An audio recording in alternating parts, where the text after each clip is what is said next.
up? It's Nicole here and welcome back again for another video. And for today's video, you can already see it in the title. We are going to play You Belong With Me by Taylor Swift. And just like my previous video, another Taylor Swift tutorial. Since ito yung mga nire-request nyo video, if you haven't seen it, I played their love story. I'll put it in the card somewhere here. So before we start our tutorial, make sure that your ukulele is on standard tuning. For this song, we are just going to play 4 chords for the entire song. We have here G. It's like a D chord in a guitar. And then we also have here D. And then next is we have here A minor. After A minor, we have C.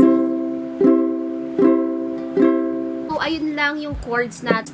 4 basic chords for the entire song. Okay, so now for the strumming pattern, I have here 2 options for strumming pattern. First is down strum only. Down strums lang per chord.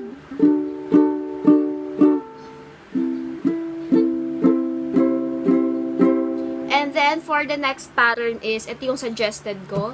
Yung strumming pattern is down, down, up, down, up. Down, down, up, down, up.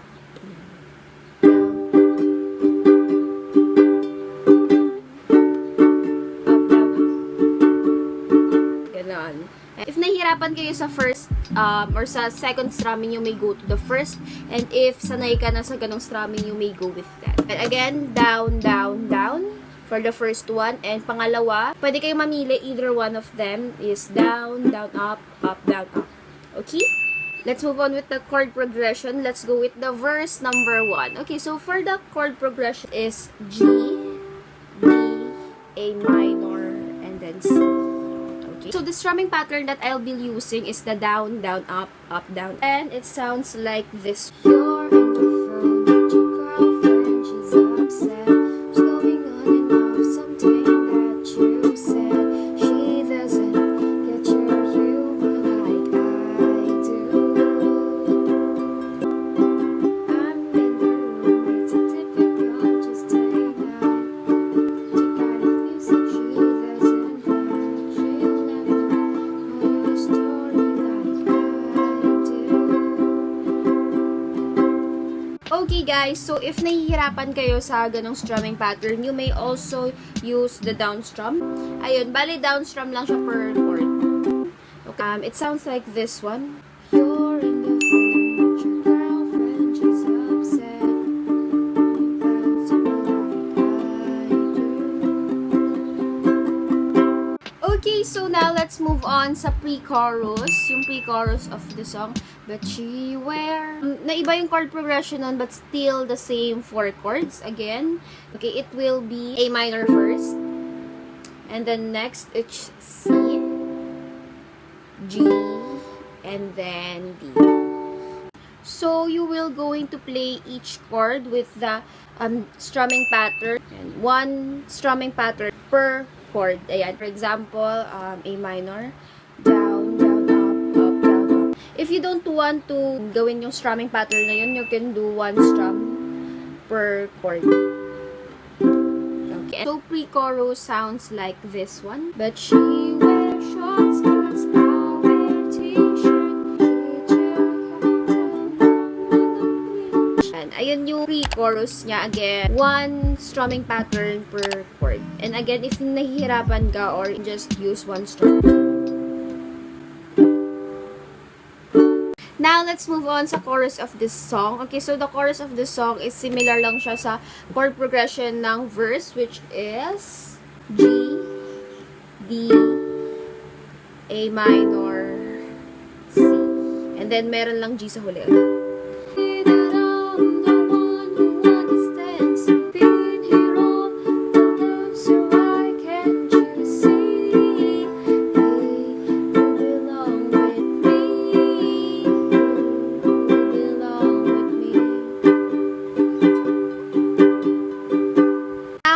verse 2, again, yung verse 2 is similar lang sa strumming pattern ng naunang verse, which is the verse 1. For the verse 2, again, G, B, A minor, and then C. And then, that is for the verse 2. And again, yun lang yung gagamitin mo. And then, strumming pattern din.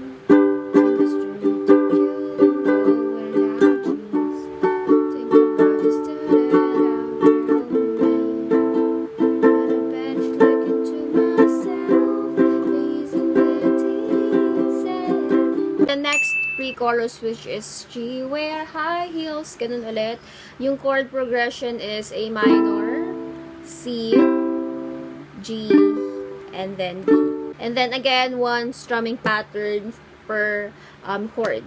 She wear high heels, I wear sneakers. She cheer cabin, I'm on the bleachers. Better day when you wake up and find what you're looking for has been here the whole time. See that I'm the one who understands you. Leave me all alone so I can choose.